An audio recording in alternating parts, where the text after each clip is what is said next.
Paano daw yung gamit mong probiotic? Ha? Probiotics ba? Sus, walang iba kung hindi ang El Toro Probiotics lang yan mga kalapatids na. So, ito lang yung gamit ni Cage 50 Love TV mga kalapatids.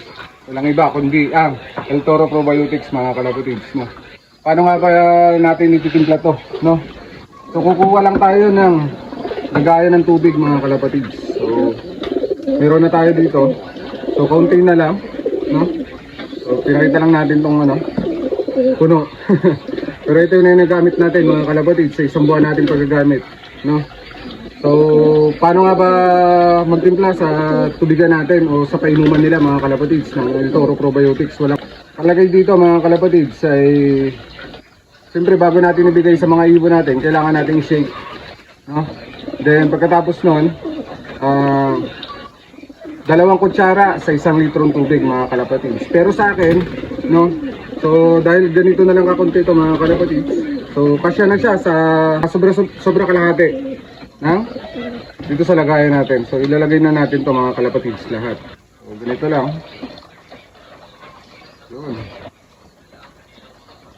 Tapos shake lang natin to mga kalapatids. No, pasensya na sa painuman ko mga kalapatids.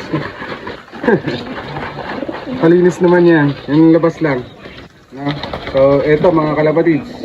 No, tapos, ibibigay na natin sa mga warriors natin. So, paano ba gamitin to? So, sa akin, ginagamit ko to mga kalapatids ay sa 1 linggo, 2 beses mga kalapatids. Pero pwede naman tong araw-araw mga kalapatids, lalo na sa mga breeder natin, sa mga nagsusubo ng mga inakay natin mga kalapatids. No? So, dito tayo sa mga inakay mga kalapatids. Ito. Ayan. So, gustong gusto yan ng mga inakay ko mga kalapatids. Tutok mo rito. Yan o.